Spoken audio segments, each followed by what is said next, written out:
Mist clung to the edges of Fort Braxton like a shroud, and through it walked Second Lieutenant Sarah Chen, her boots barely making a sound on the wet pavement. At 23, she carried herself with the careful precision of someone who had learned early that every movement, every gesture, every breath could mean the difference between respect and ridicule. Her uniform was pressed to perfection, her insignia gleaming, but none of that mattered to the hardened soldiers of Alpha Company who watched her approach the briefing tent with barely concealed skepticism. "Great, another fresh-faced college. Kid who thinks war's like the movies," muttered Sergeant Martinez, a grizzled veteran whose scarred hands told stories of 3 tours in hostile territories. The men around him chuckled, a sound that held no warmth.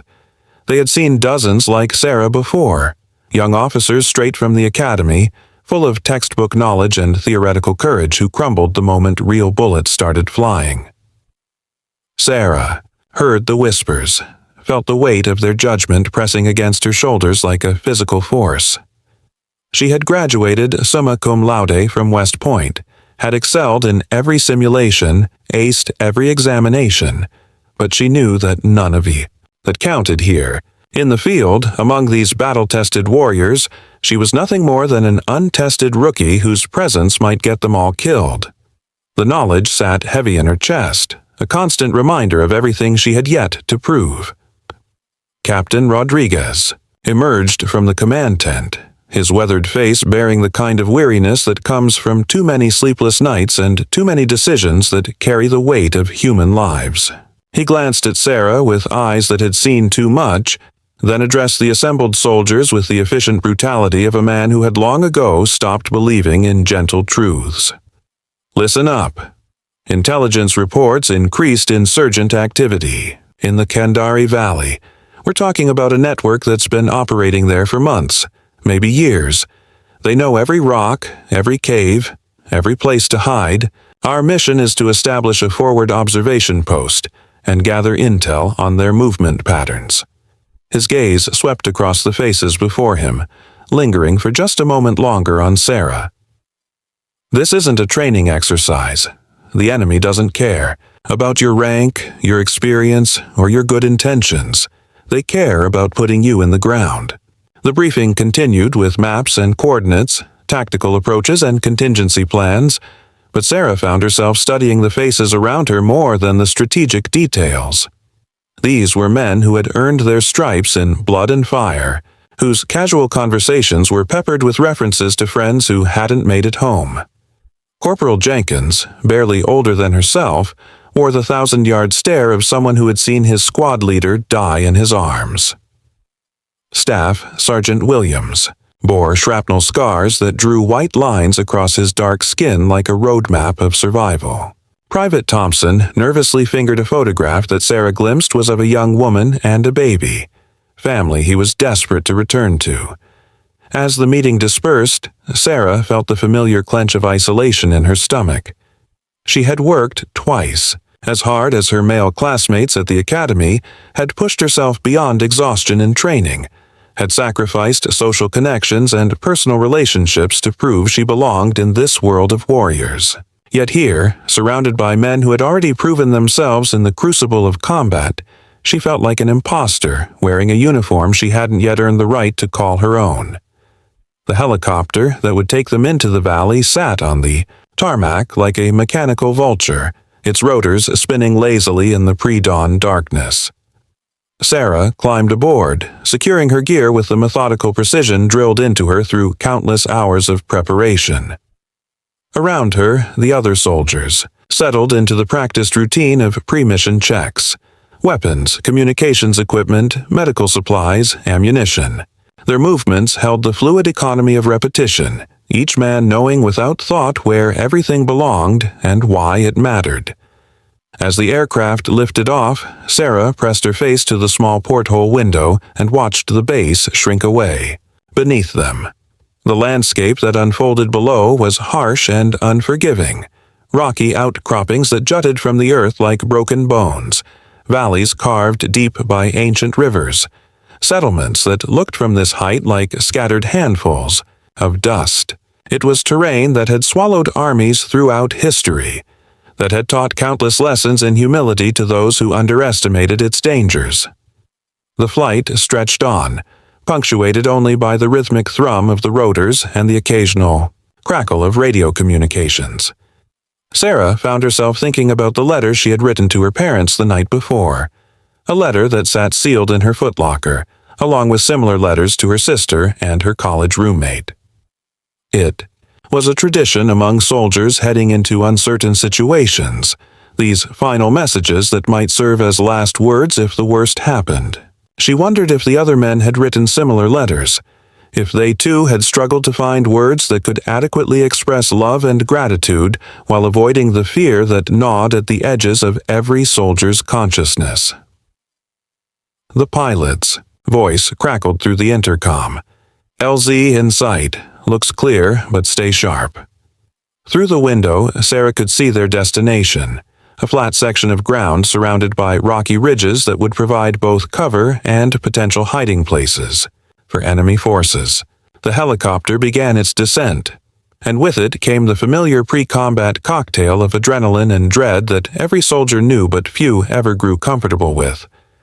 As they touched down, the soldiers moved with practiced efficiency, disembarking and spreading out to secure the landing zone while their gear was unloaded.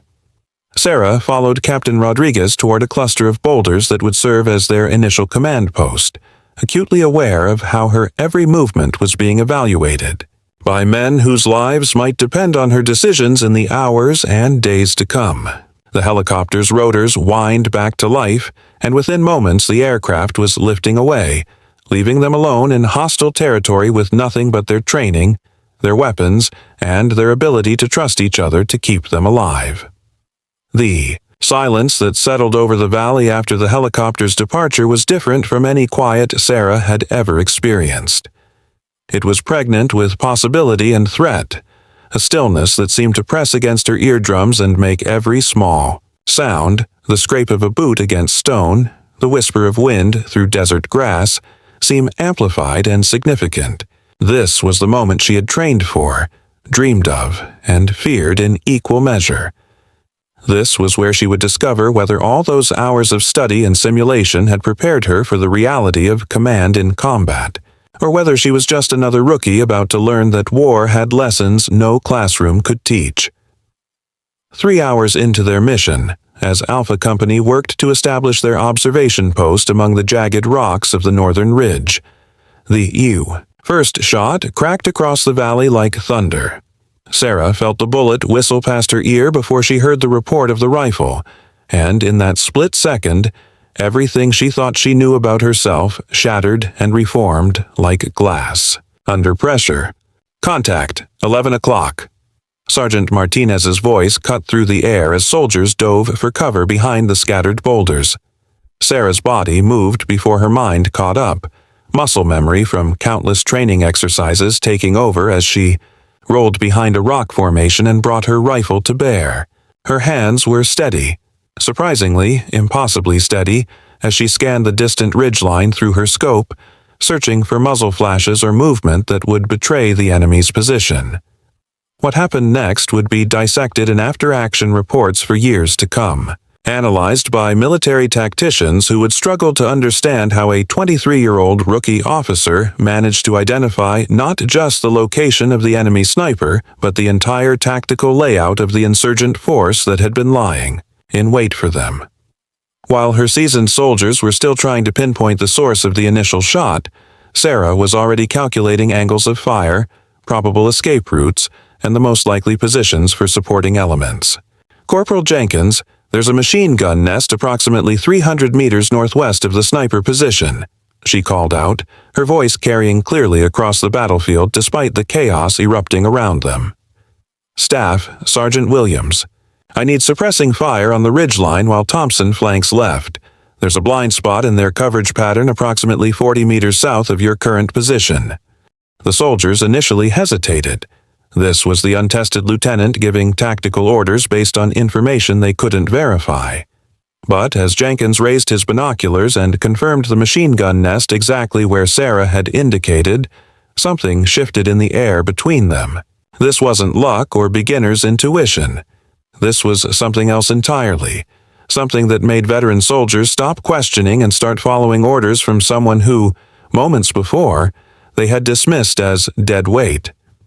The firefight that followed would later be described by Captain Rodriguez as a textbook example of small unit tactics, but those who lived through it knew it was something far more extraordinary. Sarah seemed to possess an almost supernatural awareness of the battlefield, anticipating enemy movements before they happened, identifying weaknesses in defensive positions that seasoned warriors missed, coordinating her squad's movements with a precision that bordered on the uncanny. When Private Thompson took shrapnel in the leg during the flanking maneuver, Sarah was already moving before his cry of pain reached the others, sliding across 20 meters of open ground under enemy fire to reach the wounded soldier. What the other men saw in that moment was not the careful, controlled movements of someone following protocols learned in training, but the fluid, instinctive actions of someone who seemed to understand combat at a cellular level. "I've got you, Thompson," she whispered as bullets sparked off the rocks around them, her hands working with practiced efficiency to apply field dressings to wounds that could have proved fatal if treated even seconds later. The private looked up at her with eyes wide with shock and something approaching awe, because the young lieutenant who was saving his life moved and spoke like someone who had done this 100 times before, not someone experiencing her first taste of real combat. But it was what Sarah did next that truly shattered every preconception her soldiers held about their rookie officer. As she worked to stabilize Thompson, her eyes never stopped scanning the battlefield, her tactical awareness remaining razor-sharp even as she performed delicate medical procedures under fire. She spotted something the others had missed: a secondary insurgent force moving through a ravine that would put them in position to outflank Alpha Company's position. "Martinez, you need to redirect 3rd Squad immediately," she called out while continuing to work on Thompson's wounds. "There's a 12-man element moving through the eastern approach. They'll have position on us in approximately 4 minutes, if we don't reposition now." Sergeant Martinez, a man who had survived 3 tours by never doubting his instincts, found himself following orders from an officer who had been in country for less than 6 hours. What troubled him wasn't the fact that he was taking direction from a rookie. It was the fact that everything she said proved to be absolutely, impossibly accurate. The battle raged for 47 minutes, and when the smoke finally cleared, Alpha Company had not only survived what should have been a devastating ambush, but had managed to eliminate or scatter an insurgent force nearly twice their size. The cost could have been catastrophic. Thompson's leg wound was serious but not life-threatening, and 2 other soldiers had minor injuries from flying debris. By all rights, walking into that level of coordinated enemy fire should have resulted in multiple casualties and possibly a complete loss of the squad. As the soldiers regrouped and began treating wounds and assessing equipment, the conversations were subdued, punctuated by glances in Sarah's direction that held a mixture of confusion and dawning respect. These were men who had learned to trust their lives to proven warriors, and suddenly they found themselves wondering if they had been completely wrong about the young officer who had just saved all their lives. Captain Rodriguez approached Sarah as she finished checking Thompson's bandages one final time before the scheduled medical evacuation. His weathered face bore an expression she couldn't quite read, part admiration, part puzzlement, and something else that might have been suspicion. "Lieutenant Chen," he said quietly, his voice pitched low enough that the other soldiers couldn't. "Over here." That was some impressive work out there. Almost like you knew exactly what they were going to do before they did it. He paused, studying her face with the intensity of someone trying to solve a complex puzzle. Makes a man wonder where a rookie officer learns to read a battlefield like that. Sarah met his gaze steadily, but something flickered in her eyes, a shadow of memory or knowledge that seemed far older than her 23 years. "Sometimes training sticks better than expected, sir," she replied, but her voice carried an undertone that suggested there was far more to the story than she was willing to share. What Captain Rodriguez didn't know, what none of them knew, was That Sarah Chen carried secrets that went far deeper than a hidden military background or undisclosed special operations training. The truth about her abilities, about the source of her uncanny tactical awareness and her almost supernatural understanding of combat dynamics, was something she had spent years learning to conceal. Something that would have made her fellow soldiers question not just her qualifications, but her very humanity. As the medical helicopter approached to evacuate Thompson, Sarah stood apart from the group, staring out at the valley where they had just fought for their lives. Her hands, which had remained steady throughout the entire engagement, trembled slightly now that the immediate danger had passed.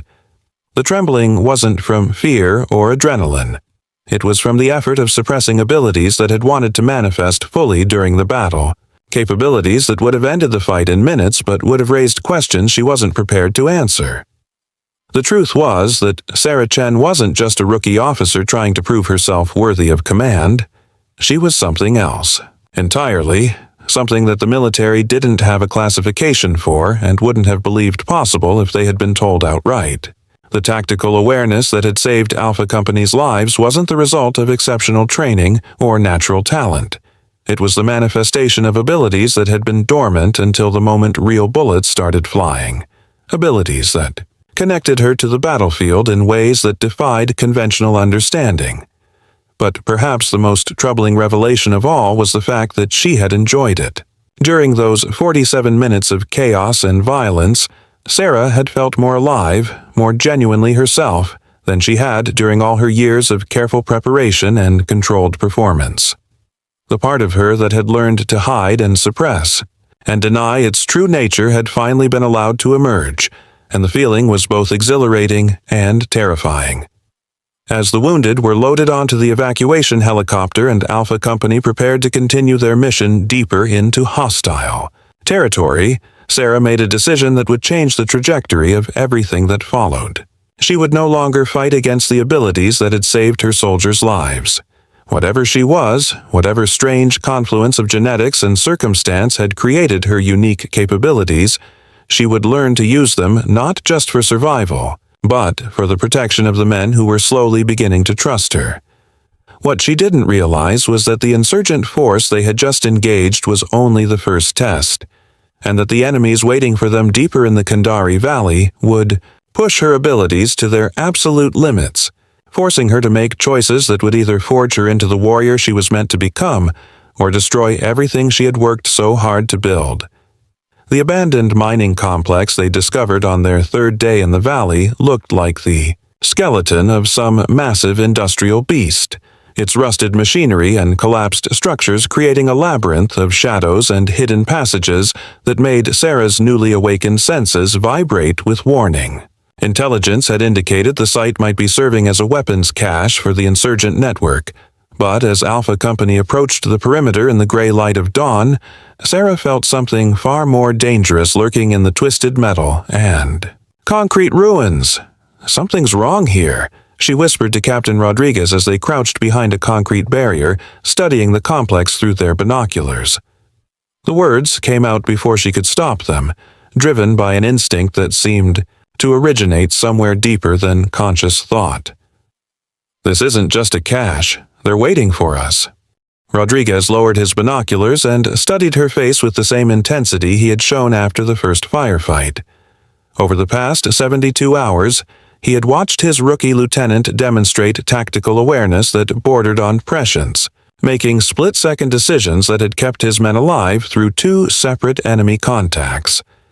What bothered him wasn't her success. It was the way she seemed to know things she had no logical way of knowing. "Explain," he said simply, because he had learned that when Lieutenant Chen said something was wrong, it was worth listening to, even if he couldn't understand how she had reached her conclusions. Sarah closed her eyes for a moment, reaching out, with senses she was still learning to trust, feeling the flow of hostile intent like a current running through the air around them. The sensation was difficult to describe, part electromagnetic disturbance, part emotional resonance, part something else entirely that had no name in any language she knew. What she felt in that moment made her stomach clench with dread. There are too many of them, she said, opening her eyes to meet Rodriguez's gaze. "At least 40 combatants, maybe more. They've had time to prepare defensive positions, probably booby traps, definitely overlapping fields of fire, and—" She paused, struggling to put into words the darker current she sensed flowing beneath the surface tactical situation. "There's something else. Someone else. Someone who's been planning this specifically for us." The captain's weathered features tightened with concern, not just at her words but at the certainty with which she spoke them. "How can you possibly know that, Lieutenant? We've maintained radio silence, varied our patrol routes, followed every protocol for avoiding detection." Sarah felt the weight of secrets pressing against her chest, the knowledge that any explanation she could offer would only raise more questions she wasn't prepared to answer. How could she tell him that she could sense the emotional signatures of the enemy combatants like heat signatures on thermal imaging? How could she explain that her awareness extended beyond normal human perception, allowing her to feel the hostile intentions and tactical preparations of opponents she couldn't even see? "Call it intuition, sir," she said finally, knowing the explanation was inadequate, but unable to offer anything more complete without revealing truths that would change everything about how her fellow soldiers saw her. "But I strongly recommend we abort this mission and call for backup." Rodriguez was quiet for a long moment, weighing the tactical situation against his growing trust in his lieutenant's uncanny instincts. In his 15 years of military service, he had learned to value officers who erred on the side of caution when it came to protecting their soldiers' lives. But he had also learned that some missions couldn't be aborted, no matter how dangerous they became. "Negative, Lieutenant. We have our orders, and intelligence indicates this cache contains weapons that could be used against civilian targets. Within the week. We proceed with the mission." He paused, studying her face one more time. "But I want you to know that your tactical recommendations will be given full consideration." What followed was a masterpiece of military planning, compressed into 20 minutes of whispered consultations and hasty equipment checks. Sarah found herself taking point on the strategic planning, her mind working through complex tactical scenarios with a speed and precision that left even Sergeant Martinez shaking his head in amazement. She identified weak points in the enemy's defensive setup that the others couldn't see, proposed infiltration routes that seemed to account for obstacles and dangers that weren't visible from their current position, and coordinated her squad's movements with a level of detail that suggested intimate familiarity with the terrain. But as they prepared to move forward with the assault, Sarah made a discovery that changed everything about the mission and everything about her understanding of her own capabilities. Hidden among the normal electromagnetic noise of radio communications and electronic equipment, she detected something that made her blood run cold, a signal that wasn't quite radio, wasn't quite thought, but contained information that bypassed her conscious mind and spoke directly to some deeper level of awareness. The signal was a trap, but not the kind of trap her fellow soldiers would have recognized. Someone among the enemy forces was broadcasting on frequencies that normal humans couldn't perceive, using techniques that shouldn't have existed outside of theoretical physics laboratories and classified government research facilities. Someone knew exactly what she was and had prepared specifically for the arrival of someone with her particular capabilities. "Captain," she said, her voice tight with a fear that had nothing to do with conventional military threats, "we need to abort this mission right now."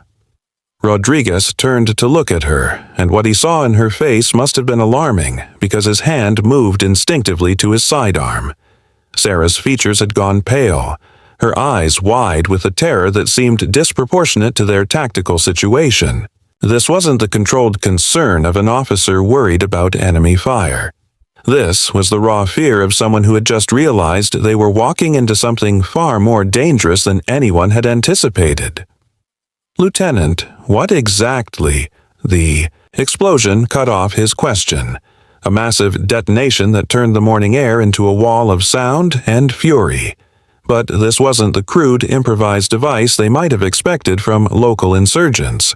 This was something else entirely, a precisely timed demolition that brought down a section of the mining complex's main structure in exactly the pattern needed to funnel Alpha Company into a predetermined kill zone. Sarah's enhanced senses, already stretched to their limits by the strange signals she had detected, were overwhelmed by the sensory assault of the explosion. For a moment that felt like an eternity, she experienced every fragment of flying debris, every pressure wave, every chemical signature of the explosive compounds as individual data points that her mind struggled to process. The overload was so complete that she nearly lost consciousness, saved only by training that kicked in at the autonomic level. When her vision cleared, she found herself lying behind the concrete barrier with Rodriguez's hands on her shoulders, his voice cutting through the ringing in her ears. Lieutenant Chen, are you hit?" Sarah struggled to sit up, her head spinning with vertigo that seemed to originate from somewhere deeper than her inner ear. Around her, the other soldiers were taking cover and returning fire at muzzle flashes that sparked from the ruins of the mining complex, but their tactical situation had deteriorated dramatically. The explosion had not only announced their presence, but had eliminated several of their planned escape routes. "I'm okay," she managed, though she wasn't sure that was entirely true. Something had changed during those moments of sensory overload. Some internal barrier had shifted or broken, and she could feel new levels of awareness bleeding through into her conscious mind. The sensation was both terrifying and exhilarating, like suddenly discovering she could see colors that had never existed before. But there was no time to process these changes, because the enemy had begun their assault in earnest. What emerged from the ruins of the mining complex wasn't the ragtag collection of insurgents they had expected, but a coordinated military force equipped with modern weapons and tactics that suggested extensive training and significant financial backing. These weren't desperate fighters defending their homeland. These were professional soldiers working for someone with resources and agenda that extended far beyond local politics. The firefight that followed was unlike anything in Sarah's experience, not because of its intensity, but because of the way her perception of the battlefield continued to expand and evolve as the battle progressed. She found herself aware not just of enemy positions and movement patterns, but of their emotional states, their tactical decision-making processes, even their individual psychological profiles. The sensation was overwhelming and disorienting, but it also provided her with tactical advantages that bordered on telepathy. "Martinez, there's a sniper in the crane operator's cab, but he's injured and his accuracy is compromised," she called out while maintaining suppressing fire on a machine gun nest 50 meters to their left. "Jenkins, the mortar team behind the equipment shed is down to their last 3 rounds. If you can keep them pinned for another 2 minutes, they'll be forced to relocate." Her soldiers no longer questioned these impossible pronouncements. They had learned through brutal experience that when Lieutenant Chen provided tactical intelligence, it was invariably accurate and potentially life-saving. What they didn't understand was how she could possibly know such specific details about enemy forces she couldn't see and had never directly engaged. The truth was that Sarah was experiencing something that had no precedent in military history, and no explanation in conventional science. Her consciousness was expanding beyond the normal boundaries of individual awareness, allowing her to perceive not just the physical aspects of the battlefield, but the psychological and emotional dimensions as well. She could sense the enemy soldiers' fear when they realized their ambush wasn't proceeding according to plan, could feel their confusion as Alpha Company adapted to threats with impossible speed and precision. But the most disturbing discovery of all was that someone among the enemy forces was broadcasting on those same impossible frequencies she had detected earlier, and that someone was trying to establish contact with whatever part of her mind was capable of receiving such communications. The sensation was like having someone whisper directly into her thoughts, and what they were saying made her question everything she thought she knew about her own identity and purpose. "Sarah Chen," the voice said, speaking words that bypassed her ears entirely and resonated in the part of her consciousness that processed these enhanced perceptions. "We know what you are. We know why you're here. and we know that you're just beginning to understand what you're capable of."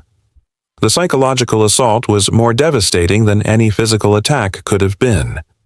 Sarah felt her carefully constructed sense of self beginning to crack under the weight of implications she wasn't prepared to face. Who was speaking to her mind across impossible distances? How did they know her name?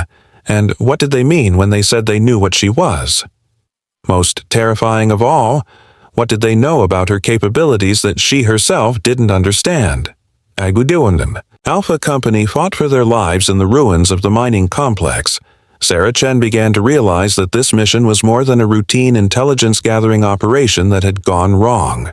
It was the first move in a game whose rules she didn't understand, played by opponents who seemed to know her better than she knew herself, with stakes that extended far beyond the lives of the soldiers under her command. The voice in her head grew stronger as the battle intensified, and with it came fragments of memories that weren't her own. Flashes of laboratories with sterile white walls, children subjected to tests that had no names, government programs that officially didn't exist. Sarah fought against these intrusive visions even as she coordinated her squad's defensive positions, but each new revelation made it harder to maintain the fiction that she was just an exceptionally gifted officer who happened to possess unusual tactical instincts. "You were never meant to serve in a conventional military unit," the voice continued, its tone carrying a mixture of disappointment and amusement. "Project Mindbridge was designed to create something far more valuable than another soldier. You're wasting your potential protecting these ordinary men when you could be reshaping the very nature of warfare itself." The name hit Sarah like a physical blow, triggering a cascade of suppressed memories that she had spent years learning to ignore. Project Mindbridge, the classified program that had supposedly been terminated when she was 12 years old. The research initiative that had taken 23 children with unusual brain activity patterns and subjected them to procedures that pushed the boundaries of both science and ethics. She remembered the white rooms, the endless tests, the way the researchers had looked at her like she was a fascinating specimen rather than a human being. But what she remembered most clearly was the fire that had supposedly destroyed the facility and killed everyone inside. The fire that she had somehow survived despite being at the epicenter of the destruction. The fire that had left her with gaps in her memory and abilities she had spent her entire adult life learning to suppress. "Sarah." Captain Rodriguez's voice cut through her psychological turmoil as a mortar round exploded 20 meters from their position, showering them with debris and filling the air with acrid smoke. "We need to move now, or we're all going to die here." Immediate tactical situation had deteriorated beyond any hope of conventional military solutions. Alpha Company was outnumbered, outgunned, and trapped in a kill zone that had been specifically designed to eliminate any hope of escape or reinforcement. Their communications equipment had been damaged in the initial explosion, meaning no one at base knew they were under attack. By any reasonable military assessment, they were already dead. It was just a matter of how long it would take for the enemy to finish them off. Sarah made a decision that would haunt her for the rest of her life. A choice that crossed lines she had never intended to approach. Instead of fighting against the abilities that were trying to manifest, instead of suppressing the part of herself that could perceive and influence the electromagnetic spectrum in ways that defied scientific understanding, she embraced them, fully for the first time since childhood. The change was immediate and devastating. Sarah's consciousness expanded beyond her physical body, extending through the battlefield like an invisible web of awareness and influence. She could feel every enemy soldier's location, could sense their tactical decisions before they made them, could even influence their electronic equipment in subtle ways that created cascading failures throughout their coordinated assault. But the most shocking discovery was that she wasn't alone in possessing these abilities. Hidden among the enemy forces was another presence, another consciousness that operated on the same impossible frequencies. The realization struck her with the force of revelation. Whoever was orchestrating this attack wasn't just someone who knew about Project Mindbridge. They were someone who had been part of it, another survivor of the program that was supposed to have died in that fire 15 years ago. "Hello, Sarah," came a different voice, this one carrying emotional resonances that bypassed her conscious defenses and spoke directly to memories she had tried to bury. "I wondered when you would finally stop pretending to be normal. It's been so long since we played together in the White Rooms." The voice belonged to Michael Torres, a boy who had been 2 years older than her in the program, someone who had possessed abilities that even the researchers had found disturbing. Sarah remembered him as brilliant and unstable, capable of insights that bordered on prescience but prone to episodes of violence that had required increasing levels of sedation and restraint. She had assumed he had died in the fire along with all the others, but apparently she had been wrong. "Michael," she whispered, the name carrying 15 years of guilt and survivor's trauma. "I thought you were dead." "Dead?" His mental laughter was bitter and tinged with madness. "No, Sarah, not dead, just repurposed. Our handlers didn't terminate Project Mindbridge when they told the world they did. They just moved it into the shadows, gave it a new name, new objectives. Some of us were deemed too valuable to waste, too dangerous to release. We've been working for people who understand what we're capable of, people who aren't limited by conventional military thinking." The implications of his words crashed over Sarah like a tsunami of horror and betrayal. The program that had destroyed her childhood hadn't ended. It had simply gone deeper underground, continuing to use the surviving subjects as weapons in conflicts that the public would never learn about. Michael and others like him had been turned into assets for whoever had the resources and ruthlessness to employ enhanced human beings in covert operations.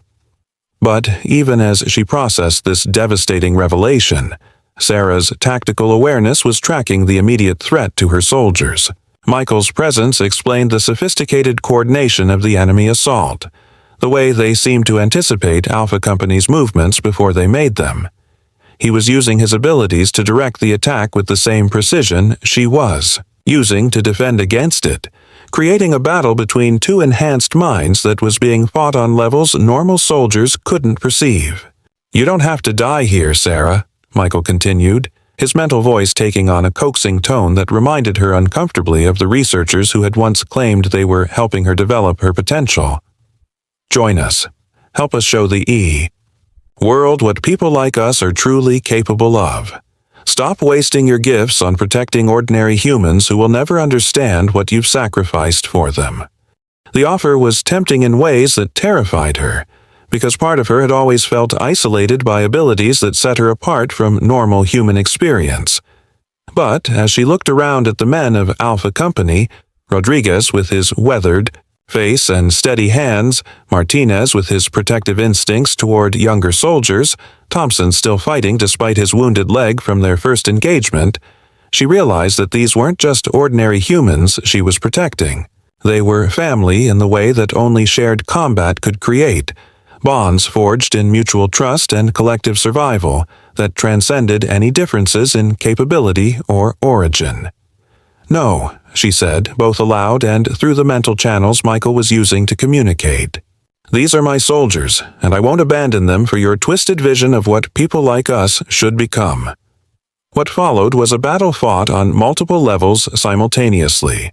On the physical plane, Alpha Company held their defensive positions, while Sarah coordinated their movements with supernatural precision, turning their desperate last stand into a masterpiece of small-unit tactics. But on the psychic level, Sarah and Michael engaged in a form of combat that had no precedent in human history. Two enhanced minds clashing across electromagnetic spectrums that normal humans couldn't perceive.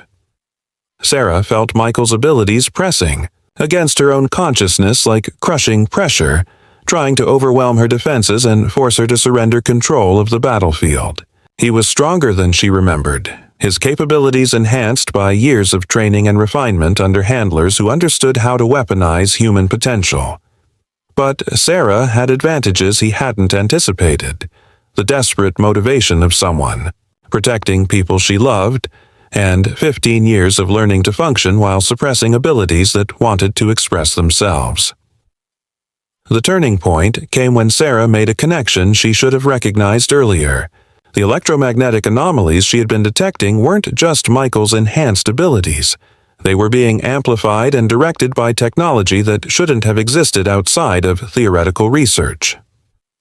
Someone had found ways to augment natural psychic capabilities with electronic systems, creating hybrid human-machine interfaces that pushed enhanced individuals beyond their normal limits. "You've been modified," she realized, the understanding accompanied by a wave of revulsion and pity. "They've turned you into some kind of cyborg weapon system." Michael's mental laughter was bitter and filled with pain she could feel echoing. Through their connection, modified, enhanced, perfected, call it what you want. We're the future of warfare, Sarah. Soldiers who can coordinate through direct neural links, who can influence enemy equipment from the inside, who can win battles before the first shot is fired. And the best part is, officially, we don't exist. The knowledge of what had been done to him, of what might have been done to her if she hadn't escaped the program, filled Sarah with rage that transcended anything she had ever experienced. These shadow organizations hadn't just stolen their childhoods and twisted their abilities. They had turned other survivors into weapons and sent them to kill the few who had managed to escape and build normal lives. But rage, Sarah discovered, was a powerful tool when properly focused. Instead of letting the emotion overwhelm her tactical thinking, she channeled it into her abilities, using her fury as fuel for capabilities that suddenly expanded beyond anything she had previously imagined possible. For the first time in her life, she stopped holding back, stopped trying to seem normal, stopped protecting a world that had never protected her. The effect was immediate and devastating.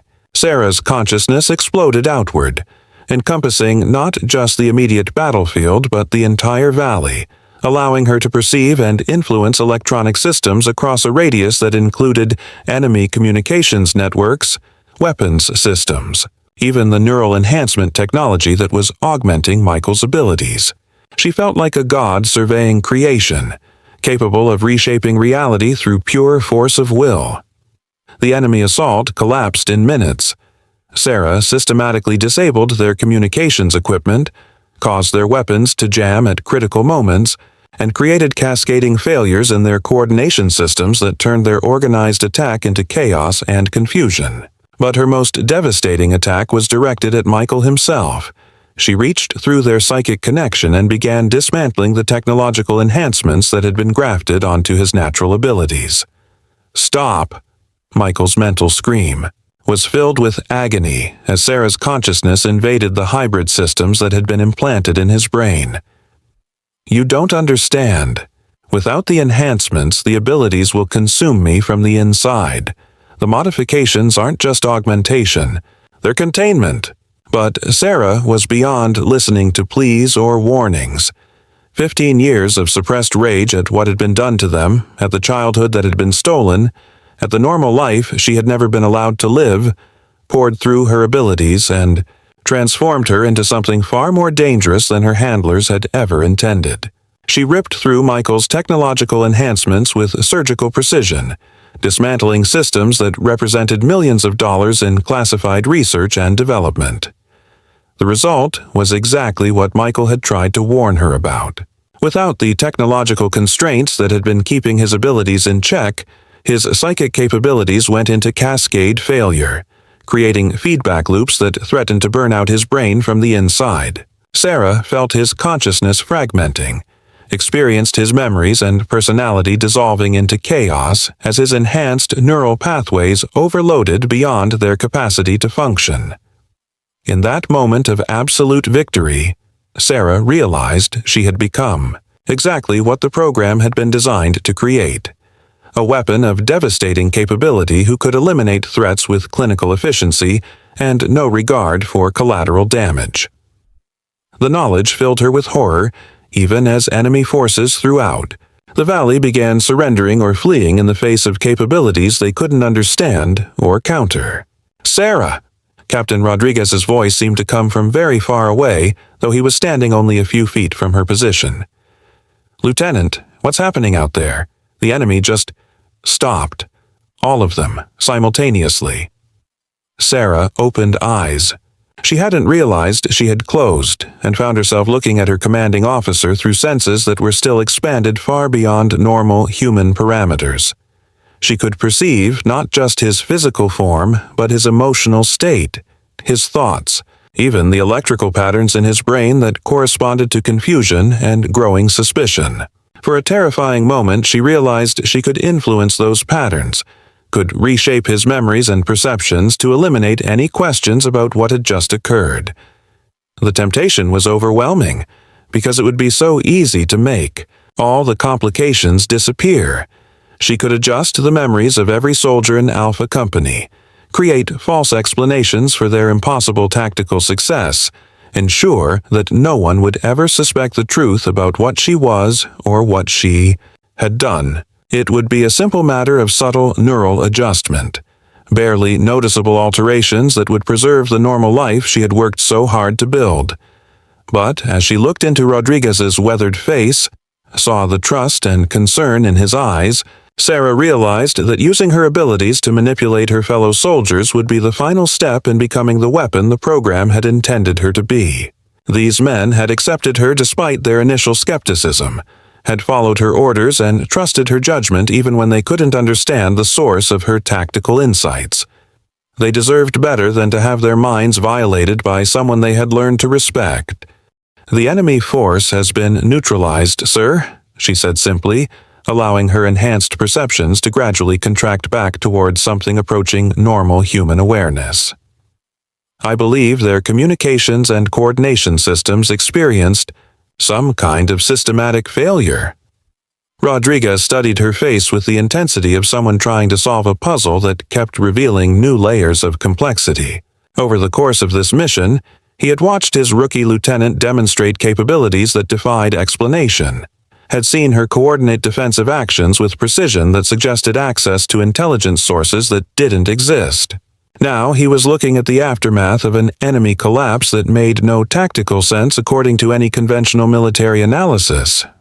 "Lieutenant," he said quietly, his voice pitched so that the other soldiers couldn't overhear, "I've been in the military for 15 years, and I've never seen anything like what just happened here. A coordinated enemy force doesn't just collapse simultaneously without explanation. Weapons don't jam in perfect sequence. Communication systems don't fail across multiple frequencies at exactly the same moment." He paused, searching her eyes, for answers she couldn't provide. "What aren't you telling me?" Sarah felt the weight of secrets pressing against her chest like a physical burden. The knowledge that any honest answer would change everything about how these men saw her and potentially put them all in danger from forces they couldn't imagine. But she also felt something else, a bone-deep weariness from years of hiding who she was, from suppressing abilities that were as much a part of her as her heartbeat or her breathing. "Sometimes, sir," she said finally, "the enemy makes mistakes that cascade into larger failures. Sometimes tactical situations develop in ways that favor the defenders despite overwhelming odds." She met his gaze steadily, knowing her explanation was inadequate but hoping he would accept it anyway. "And sometimes good soldiers get lucky." Rodriguez was quiet for a long moment, and Sarah could see him weighing what he had witnessed against what he was willing to believe. Finally, he nodded, slowly, though his expression suggested he was far from satisfied with her explanation. "Well, Lieutenant," he said, "whatever happened here, it kept my men alive. That's good enough for me, at least for now." He paused, looking out at the valley where scattered enemy equipment lay abandoned among the ruins. "But when we get back to base, there are going to be people who want detailed explanations for how 8 soldiers managed to defeat a force 4 times their size without suffering a single casualty. People who are going to ask very specific questions about tactical decisions and resource management and enemy capabilities." Sarah felt a chill that had nothing to do with the mountain air, because she knew exactly what kind of people Rodriguez was referring to. Intelligence officers who specialized in identifying anomalies and unexplained phenomena. Military analysts who would study every aspect of this engagement until they found patterns that didn't fit conventional parameters. shadow organizations that monitored military operations for signs of enhanced human capabilities being deployed in the field. The victory that had saved Alpha Company's lives might also be the event that finally exposed her true nature to forces that had been searching for Project Mindbridge survivors for 15 years. Forces that would either try to recruit her for their own purposes or eliminate her as a potential threat to national security. But as Sarah looked around at the men who had become her family, Martinez checking ammunition supplies, Jenkins providing security while Thompson's wounds were treated, Rodriguez coordinating with the incoming extraction helicopters, she realized that she had finally found something worth the risk of exposure. These weren't just soldiers under her command. They were people who had accepted her despite their initial doubts, who had followed her into impossible situations because they had learned to trust her judgment. For the first time in her life, Sarah Chen had something to lose that was more valuable than her carefully maintained secret identity. She had brothers in arms who would stand with her regardless of what made her different, and a purpose that went beyond mere survival. Whatever consequences emerged from this mission, whatever questions were asked or investigations launched, she would face them as a soldier rather than a victim of circumstances beyond her control. The helicopters that came to extract them carried more than just Alpha Company back to base. They carried the first hints of a story that would eventually transform Second Lieutenant Sarah Chen from an unknown rookie officer into a legend whose name would be spoken with reverence in military circles for generations to come. But that transformation would require her to walk through fires that would make the Kandari Valley engagement seem like a training exercise, trials that would forge her into either the greatest warrior of her generation or destroy her completely in the attempt. As the valley fell away beneath them and Alpha Company headed home, Sarah closed her eyes and tried to prepare herself for battles that would be fought not just with bullets and explosives, but with the very question of what it meant to be human, in a world where the definition was becoming increasingly fluid.